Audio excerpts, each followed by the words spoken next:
শ্রীয়ের হাতের জল খাবারটা খেয়ে দিনটা ভালোভাবে শুরু করি। ভালো হবে না? কোনো কিছু ভালো হবে না। আমাকে হিসেব দিতে হবে, এই যে কত ময়দা, কত ডাল, কত কি খরচা হলো, তেল কত খরচা হয়েছে, সেগুলো হিসেব দিতে হবে। আয় হিসেব দে। তোকে টাকা দিতে হবে, নাহলে বাপের বাড়ি থেকে টাকা আনতে হবে। শোভা, কি করছো নাকি? কালকে তুমি বৌমাকে বাড়িতে আনলে, ও এমন কোনো অন্যায় করেনি যে ওকে এভাবে তোমায় বলতে হবে। কি শুরু করছো তুমি? শান্ত হন বাবা, বাবা শান্ত না। আমি মাকে বলছি, দেখুন মায়ের যদি আমার কোনো কাজে মন খারাপ হয় তাহলে সে দায়িত্ব তো আমার। আমি সমস্যার সমাধান করে দেবো মা, আমি বলছি। না না না না না, এমন করে বলছো যেন এই বাড়িতে কখনো কচুরি আসেইনি। না মানে এর আগে হরিমদকের দোকান থেকে তুমি তো গরম গরম কচুরি আনাতে, আর গ্যারেজ থেকে ফেরার সময় আমি তোমার জন্য তেলে ভাজা নিয়ে আসতাম। না মানে শ্রী এইসব করছে তাই কি তোমার সহ্য হচ্ছে? আমাকে বলতে পারো না তুমি? না আমাকে আরে না না আরে কি করছো কি? আরে কি করছো কি? এই বাদল দেখ দেখ দেখ মা আমাকে মারছে। মা শোনো, তোমার এই রান্না না করার ইচ্ছে আর বাইরে খাওয়ার চক্করে এখনো কিন্তু ওই হরিমদকের দোকানে আমাদের ধার আছে, মনে আছে? শুভা কোথায়?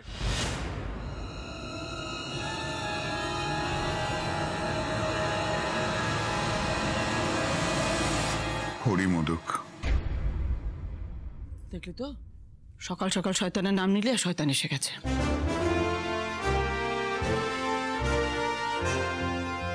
শুভা, শুভা, শুনলাম যে বৌমাকে আবার ফের ফিরিয়ে এনেছিস।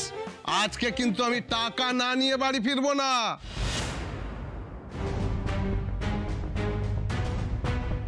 কি ভেবেছিস কি? হ্যাঁ বলি, ভেবেছিস কি পালিয়ে পালিয়ে বেড়াবি আর আমি কিছু করতে পারবো না? হ্যাঁ কি হলো, শুনতে পাচ্ছিস না? এই কত হয়েছে বলতো জীবন? দেখুন আমি যতদূর জানি, মানে ডায়েরিতে তো লেখা আছে হরিমদকের নামে 960 টাকা ধার আছে। আগে হ্যাঁ কর্তা বাবু, বৌদিদিমণি ঠিক কথা বলেছেন। শুভা, এই শুভা, এই আরে আরে হরিদা হরিদা শোনো না, হরিদা তুমি সকাল সকাল এখানে আসা কষ্ট করলে কেন? আমাকে একটা ফোন করে দিতে। ফোন করবো? হ্যাঁ ফোন? হ্যাঁ। এবাড়ির কেউ আমার ফোন ধরে না। ফোন ধরবে কোন লজ্জায়? চারিদিকে এত ধার দেনা করে রেখেছে যে ফোন ধরার বুক আছে নাকি ওর? এই তোকে আজ আমি শেষ করে দেব।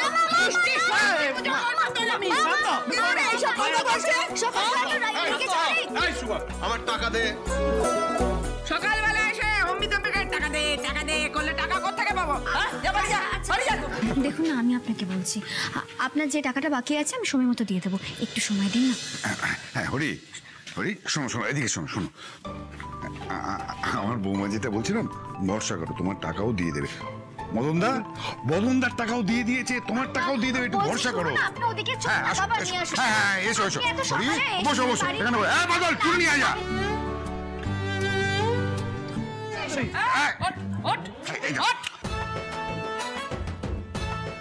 আদিক্ষেতা, যত আদিক্ষেতা না এখানে বসে বসে খাবে, গাঁদে পিঠে গিলবে। এত কিন্তু ওর সঙ্গে আমার বন্ধুত্ব নেই, এত পিরিত নেই।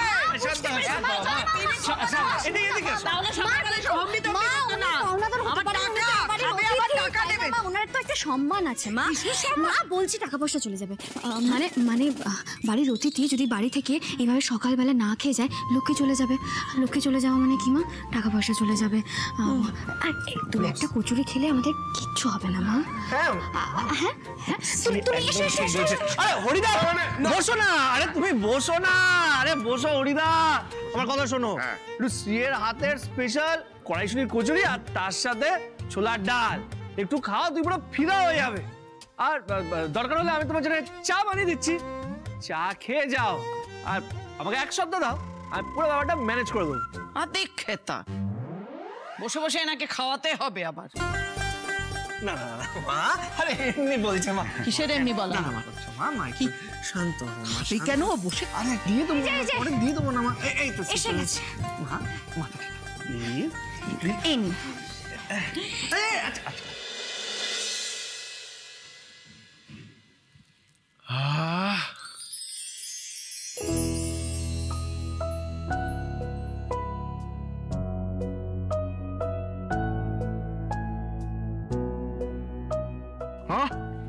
কি খাচ্ছি?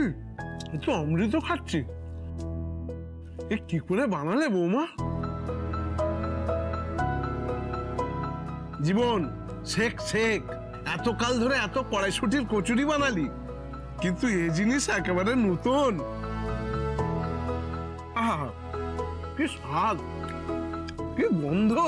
এই জন্য বলেছিলাম বৌদির হাতের কচুরি খেলে তোমরা জাস্ট ছাড়তে পারবে না। বৌদি আপনি বানালেন কি করে? আমাদের কি বলা যাবে না? তেমন কিছু নয়, একটু হিং দিয়েছি আর ওই কড়াইশুঁটি পেস্ট করার সময় একটু দারচিনি আর এলাচ দিয়েছি। আর এই যে ছোলার ডালটা, এটা আমার মায়ের হাতে স্পেশাল ডাল, মায়ের থেকেই শিখেছি। কিরে পারবি বানাতে, পারবি এই জিনিস? না তো এই জিনিস বানানো তো সহজ হবে না, আমি অনেক সাধনার পর।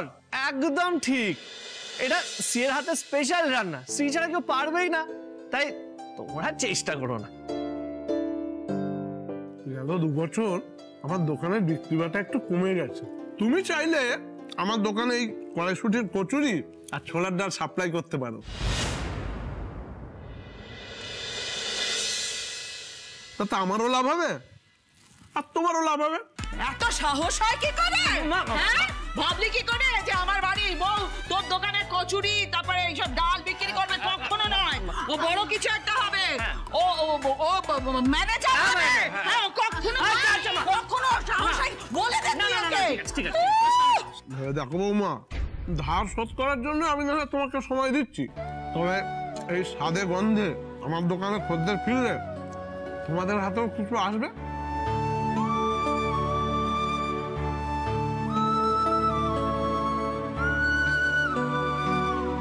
তোর হাতে 3 মাস সময় আছে। 3 মাসের মধ্যে প্রমাণ কর যে রাজকে বিয়ে করে তুই কোনো ভুল করিসনি, বরং আমি ভুল ছিলাম। দিন দিন আমায় দিন।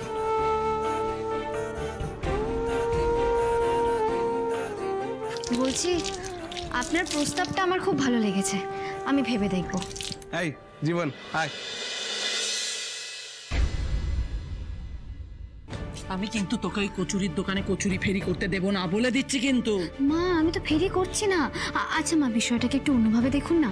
দেখুন, এমনিতেও আমি চাকরি করলে তো সকালে এই কাজটা করতে পারবো না, তার থেকে বরং আমি যদি আপনাকে আর তুলিকে রান্নাটা শিখিয়ে দিই, মা আপনারা তো নিজেদের হাত খরচার জন্য এটুকু করতেই পারেন, কারোর থেকে হাত পাততে হবে না, নিজেদের পছন্দ মতো যা খুশি কিনতে পারবেন। মা, এটা ভালো বুদ্ধি নয় কি? আমার মা, রান্না স্বপ্ন, ভালোই স্বপ্ন দেখছো।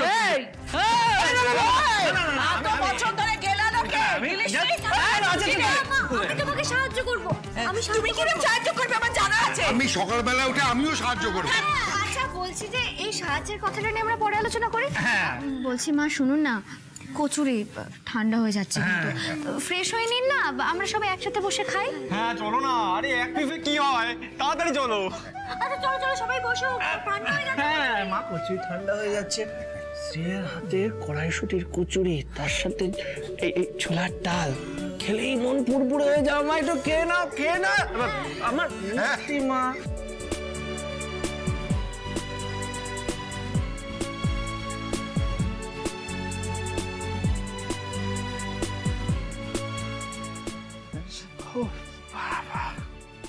যুদ্ধ যুদ্ধ। এই যে জল খাবারটা খেয়ে রেডি হয়ে আমাদের কোথায় যেতে হবে বলো তো? কাজ খুঁজতে যেতে হবে, মনে আছে তো সেটা? হ্যাঁ, দুজনেই বেরোবো। আগে এদিকটা সামলে নি। আরে শ্রী, তাড়াতাড়ি দাও দাও, আর পারছি না, তাড়াতাড়ি দাও। এই যে দাও দাও দাও, আগে আগে মাকে দাও, মা বাবাকে দাও। হ্যাঁ মা, নাও মা নাও। এই নে, এই নে, এই নে। আরে দে দে দে দে দে দে দে। হা হা হা হা। মা, শুরু করো শুরু করো।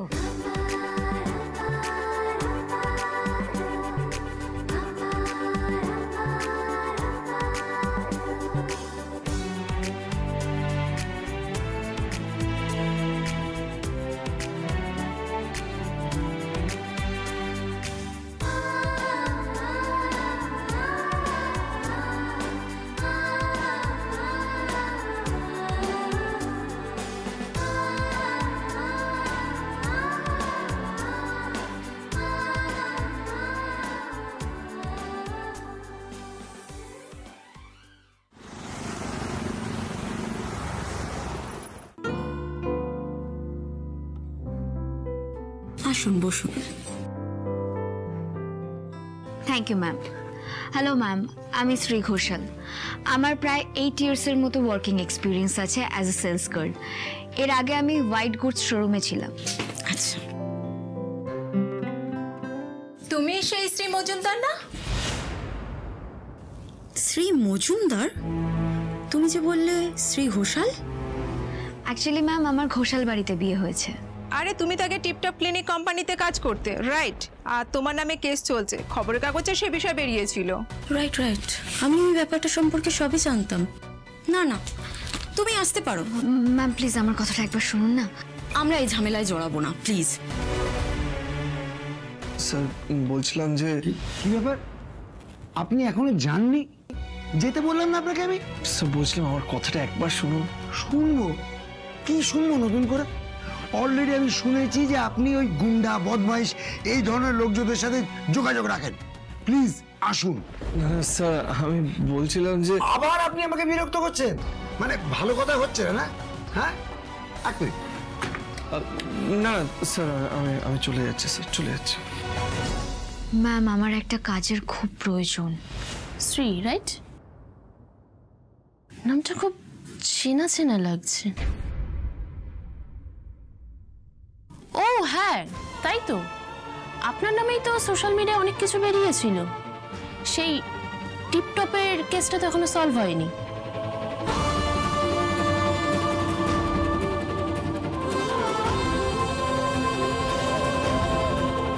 অফিসার আমি ওনার ফ্ল্যাটে গেছিলাম, এটা কথা একদম ঠিক, কিন্তু আমার ক্লিনিং সার্ভিসের একটা বুকিং ছিল, আমি কাজ করতে ওনার ফ্ল্যাটে গেছিলাম। ম্যাম ওই কেসটা আজ না হোক কাল সলভ তো হয়েই যাবে, কিন্তু আপাতত একটা চাকরির খুব দরকার আমার। আপনি যদি প্লিজ একটু বোঝেন। থানা থেকে যতক্ষণ না কোনো ক্লিয়ারেন্স লেটার দিচ্ছে ততক্ষণ আমরা কিচ্ছু করতে পারবো না। আপনি আসতে পারেন।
হ্যালো, বলছি আমার ক্লাসের ফিসটা যদি আজ দিয়ে দিতেন, আসলে খুব দরকার ছিল আমার। এক্ষুনি পাঠিয়ে দিচ্ছেন? Thank you so much.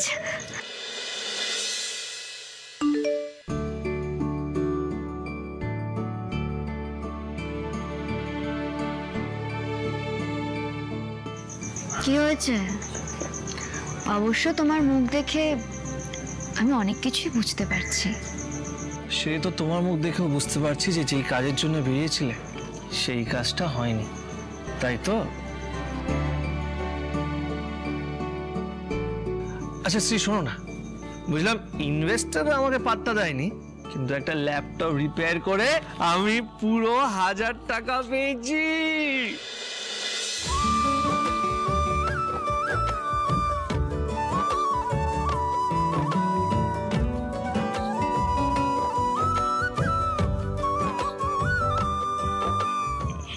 এই রাত জানো তো, আমিও না ওই অনলাইন ক্লাসের 1000 টাকা ডিউ ছিল, সেই ফিসটা পেয়ে গেছে।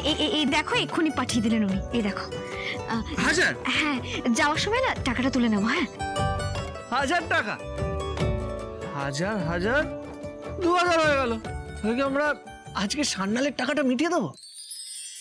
গ্রেট আইডিয়া, দারুণ আইডিয়া রাজ। আজ ওই ডায়েরি থেকে আমরা আরো একটা নাম মুছে ফেলতে পারবো। এই তো চাই দাও, হাই ফাই। এই দেখো, এত ভালো একটা নিউজ যখন আমরা পেয়েছি যে সান্নালের নামটা আমরা কেটে দেবো, সেলিব্রেট করতে হবে, বুঝলো তো? কাপ চা খেয়ে মনটা ফুরফুরে করে নি। আরে দিদি, দিদি 2 কাপ স্পেশাল চা। হ্যাঁ দাও দাও দাও দাও। আচ্ছা ইন্টারভিউতে কি হলো?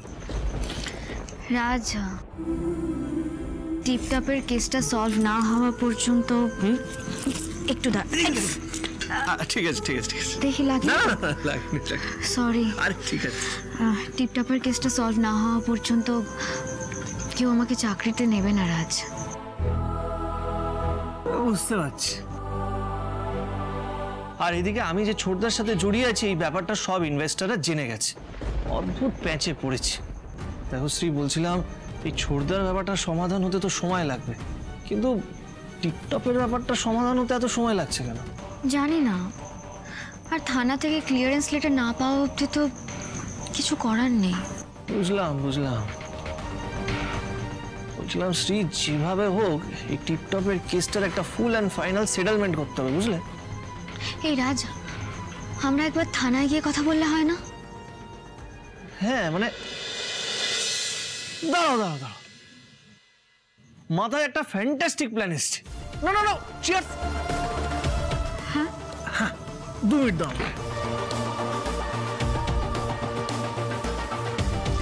আরে দাঁড়াও দাঁড়াও। হ্যালো সোনা, আমার সাথে এসে একটু দেখা করবি? একটু দরকার ছিল। আমি ওই রতনদার মোমোর দোকান ওইখানে আছি, প্লিজ একটু চলে আয় না। হ্যাঁ আয়, থ্যাংক ইউ।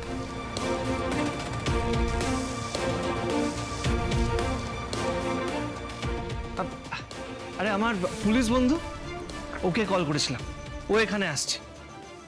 দেখি যদি কোনো সমাধান হয়। আচ্ছা রাজ, আমরা এই কেসটা নিয়ে যদি আগে কোনো স্টেপ নিতাম তাহলে কি ভালো হতো? পরমা, না এবার একটু কিছু মুখে দাও। না না না না না, তুমি বুঝতে পারছো না, না খেয়ে থাকলে শরীর খারাপ করবে। একটুখানি তুমি কেন বুঝতে পারছো না বলো তো? আমার মেয়েটা কি করছে, কিছু খেয়েছে কিনা আমি কিচ্ছু জানি না। মা হয়ে এখন এসব এসব খেতে আমি পারবো না। আমি বুঝতে পারছি। মা মা দেখুন, শ্রীকে নিয়ে তো অনেক চিন্তা ভাবনা আপনি করলেন, এবার এই চিন্তা ভাবনা করা বন্ধ করুন মা, আপনার ভালোর জন্যই বলছি। দেখুন, শ্রী তো নিজের ইচ্ছায় বিয়ে করেছে, বারংবার নিজের ইচ্ছায় শ্বশুর বাড়ি ফিরে যেতে চেয়েছে, গেছেও। এবার ও নিজেরটা নিজে বুঝে নি, কেমন? প্লিজ মা। কি জানো তো বৌমা, রূপু তো এখন খুব ছোট। ও যখন বড় হবে, যখন ওর বিয়ে হবে, তখন তুমি এই কথাগুলোর মানে বুঝতে পারবে। তার আগে তোমাকে এই কথাগুলো বলার কোনো মানেই হয় না। মা মা দেখুন, আমি কিন্তু এভাবে বলতে চাইনি। সোমাও তো আপনার মেয়ে মা, আপনার ছোট মেয়ে। কই সোমাকে নিয়ে তো আপনাকে এত চিন্তা ভাবনা করতে দেখি না। সোমা সতীশকে পছন্দ করে, ভালোবাসে। এবার আপনি আপনার ছোট মেয়েকে নিয়ে একটু ভাবুন মা। 3 মাস, 3 মাসের মধ্যে শ্রী আবার বাড়ি ফিরে আসবে। তারপর আমি ওর জীবনটা আবার নতুন করে সাজিয়ে দেবো। কিন্তু 3 মাস মা, আমি তো আপনাকে কিছু বললাম, আপনি কি আমার কথাটা কানেও তুললেন না? 3 মাস তো বাবা বাবা সব কি হচ্ছে? আপনি একটু মাকে বোঝান একটু। দেখো বৌমা, তোমার মা একটা মানসিক চাপের মধ্যে আছে এখন না, আর এগুলো। কিন্তু বাবা, আমি না একটা জিনিস কিছুতেই বুঝতে পারছি না, যে মা কি করে এত শিওর হয়ে বলছে যে শ্রী 3 মাসের মধ্যে নিজের ভুল বুঝতে পেরে ও শ্বশুর বাড়ি ছেড়ে আবার এই বাড়িতে ফিরে আসবে। আর এটা কি হচ্ছে বাবা? পরিবারের সবার চিন্তা ছেড়ে দিয়ে মা শুধুমাত্র শ্রীকে নিয়ে পড়ে আছে। এটা কি ঠিক হচ্ছে? আপনিই বলুন। ও হ্যাঁ, ভালো কথা, রনি ফোন করেছিল। রনির টাকাটা কিন্তু আমাদের ফেরত দিতে হবে। বৌমা, বাড়ির দলিল তো তোমার কাছেই আছে, তোমার ভাইকে একটু বুঝিয়ে বলো না গো। মা, আপনি ঠান্ডা মাথায় একটু ভাবুন তো, আমি আমার ভাইকে কত বোঝাবো? বোঝালে কি ও শুনবে? সত্যি তো টাকাটার দরকার, তাই ও এতবার করে চাপ দিচ্ছে। আচ্ছা ঠিক আছে, ওই তোমার ভাইকে বলো আর কিছুদিন অপেক্ষা করতে, তারপরে না হয় আমরা একটা। বাবা আর কতদিন? এই কিছুদিন করে তো অনেক দিন হলো। আর আপনারা এটা ভুলে যাবেন না যে বিপদের দিনে কিন্তু আমার ভাই টাকাটা দিয়েছিল। শোনো বৌমা, তোমার ভাইকে বলো যে টাকাটা আমরা ফেরত দিয়ে দেবো, একটু সময় চাইছি। পরমা শোনো, তুমি একটু কিছু মুখে দাও। এই দেখো। না না না না না, 3 মাস পর শ্রী আদৌ এই বাড়িতে ফিরবে কি ফিরবে না আমি কিচ্ছু জানি না, আমি বুঝতেই পারছি না। কিন্তু 3 মাস পর যদি শ্রী এই বাড়িতে ফিরে আসে, তাহলে তার আগে এই বাড়িটা আমার নামে করতে হবে। এক্ষুনি এই বিষয়টা নিয়ে রনির সাথে কথা বলা দরকার।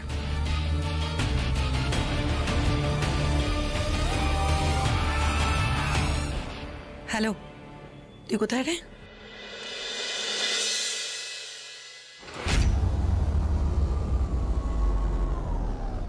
বল, কি বলবি? তুই চলে এসছিস? দাঁড়া দাঁড়া দিদি, একটা স্পেশাল চা। বলছিলাম যে এই টিপটপের কেসটার কি অবস্থা? মানে যতক্ষণ না কেসটা সলভ হচ্ছে ও তো চাকরি পাচ্ছে না। সবই বুঝতে পারছি, কিন্তু যে থানায় কেসটা চলছে আমি সেখানে বহুবার তাগাদা দিয়েছি, কেউ কিচ্ছু করতে পারছে না। কেসটা যদি আমার হাতে থাকতো এতদিনে সলভ করে দিতাম। তাহলে কেসটা কার হাতে রয়েছে? কেসটা যার হাতে রয়েছে তার পুলিশ হিসাবে খুব দুর্নাম রয়েছে। ও যে কি চাইছে আমি সেটাই বুঝতে পারছি না। দেখুন দাদা, কিছু না একটা উপায় বের করতেই হবে আমাদেরকে, নাহলে খুব সমস্যায় পড়ে যাব। কারণ এই মুহূর্তে দাঁড়িয়ে আমার কাছেও কোনো কাজ নেই, ওর কাছেও কোনো কাজ নেই, আর কাজ যে পাবো সে আশাও নেই। মানে এটাও তো হতে পারে যে ওই অফিসারের হাতে অনেক বড় বড় কেস আছে, মানে হয়তো পাত্তা দিচ্ছে না, গা করছে না, এমনও তো হতে পারে। না না, আমার মনে হয় অন্য কোনো উপায় বের করতে হবে। বলছে আমার মাথায় একটা প্ল্যান আছে।